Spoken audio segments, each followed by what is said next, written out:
किसान आंदोलन पहले भी 13 महीनों तक चला था और अभी भी किसान आंदोलन को चालू हुए से ज्यादा हो चुके हैं। यही बात करें हम अपने सैनिकों की तो उनको तो जंतर मंतर पर बैठे हुए 1 साल से ज्यादा हो चुके हैं। और यहाँ पर अगर हम बात करें अपने युवाओं की जो अपनी पुरानी पेंडिंग भर्तियों के लिए प्रोटेस्ट कर रहे हैं, आंदोलन कर रहे हैं, उनको भी काफी समय हो चुका है, लेकिन सरकार इनमें से किसी की नहीं सुन रही है। तो सरकार अब सुनेगी किसकी?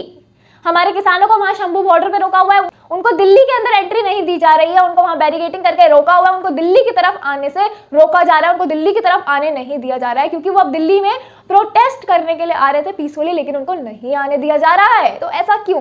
क्योंकि ये तो हमारा राइट भी, अगर हम कहीं पीसफुली गैदर होना चाहते हैं बिना किसी हथियार के, बिना किसी वॉयलेंस के, तो वो हमारा हक है कि हम वहां पर ऐसे गैदर हो सकते हैं बिना किसी, अगर आपके पास आप वॉयलेंस क्रिएट नहीं कर रहे हो, आपके पास कोई हथियार नहीं है, तो ये आपका हक है कि आप कहीं भी गैदर हो सकते हो पीसफुली।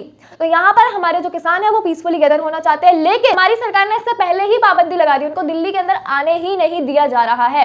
सैनिक हमारे जंतर मंतर पे 1 साल से ज्यादा बैठे हैं, सरकार उनकी तरफ भी बहरी बन के बैठी है। हमारे प्रधानमंत्री मोदी जी अपने रैली में कह रहे थे, पहली रेवाड़ी की रैली में उन्होंने कहा था कि हमने 65,000 करोड़ रुपए दिए हैं OROP के लिए, फिर उन्होंने कहा 70,000 करोड़ दिए, फिर उन्होंने कहा 90,000 करोड़ दिए, और अब उन्होंने अपनी लास्ट रेवाड़ी की रैली में कहा कि हमने 1 लाख करोड़ रुपए दिए हैं OROP के लिए।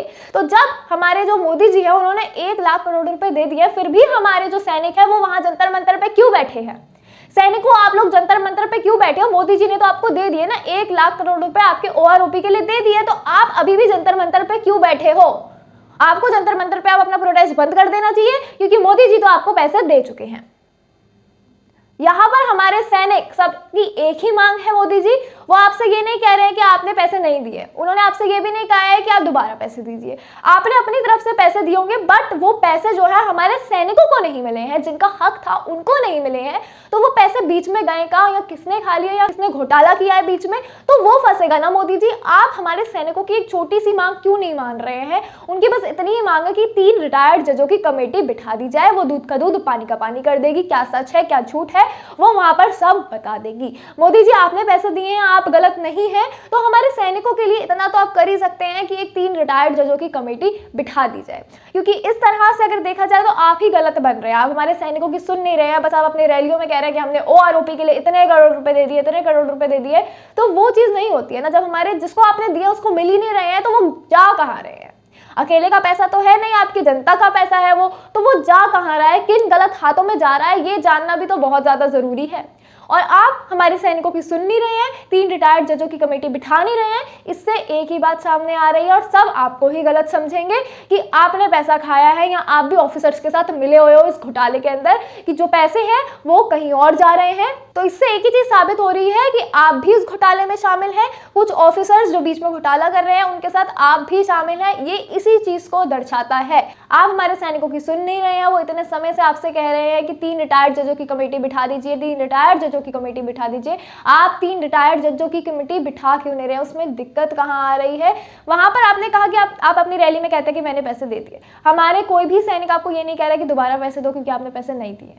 हमारा सैनिक यही मांग कर रहा है कि आपने दिए हैं, ठीक है, हमें नहीं मिले तो वो गए कहाँ, और वो जानना उनका हक है कि वो पैसे गए कहाँ। तो 3 रिटायर्ड जज की कमेटी बिठा दीजिए, जिससे दूध का दूध पानी का पानी हो जाएगा। हमारे सैनिक भी यही चाहते हैं, और अगर आप भी अपनी तरफ से सही हैं, सच्चे हैं कि मैंने दिए हैं पैसे, आप इस घोटाले में शामिल नहीं हैं, तो आप डर किस चीज से रहे हैं? तो जो इस घोटाले में शामिल होगा, जिसने पैसों का हेराफेरी करा होगा, वो फंसेगा, आप नहीं फंसेंगे। तो आप तो हमारे सैनिकों की बात सुन क्यों नहीं रहे हैं? हमारे सैनिकों की वजह से ही ये देश सुरक्षित है, हमारे सैनिकों की वजह से ही आप अपने भवन में सुरक्षित रहते हैं। तो आप हमारे सैनिकों के साथ ऐसा क्यों कर रहे हैं? वो भी 1 साल से ज्यादा हो चुका है कि आप हमारे सैनिकों की बातें नहीं सुन रहे हैं। तो ऐसा आप क्यों कर रहे हैं? आप हमारे किसानों की नहीं सुन रहे हैं, आप हमारे जवानों की नहीं सुन रहे हैं, और आप हमारे युवाओं की भी नहीं सुन रहे हैं।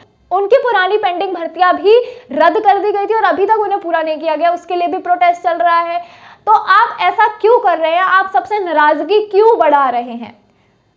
इस बारे में आप लोग क्या सोचते हैं वो मुझे कमेंट सेक्शन में जरूर बताइएगा। आप किस तरह से देख रहे हैं इस मामले को, और आप क्या सोच रहे हैं कि ऐसा क्यों कर रहे हैं मोदी जी? आप मुझे कमेंट सेक्शन में जरूर बताइएगा। हमारे चैनल को सब्सक्राइब कर लीजिए, बेल आइकन को जरूर दबा लीजिएगा, क्योंकि उससे आपको हमारे चैनल की लेटेस्ट इन्फॉर्मेशन सबसे पहले आपके पास नोटिफिकेशन आएगी, सबसे पहले आपके पास जो है अपडेट आएगा। तो इसलिए बेल आइकन को जरूर दबा लीजिए। कॉमेंट सेक्शन में अपनी राय लिखना बिल्कुल भी ना भूलिएगा। मैं फिर से मिलूंगी एक नई वीडियो के साथ, तब तक के लिए बने रहिए मेरे साथ। मैं हूं नैना शर्मा। जय हिंद, जय भारत।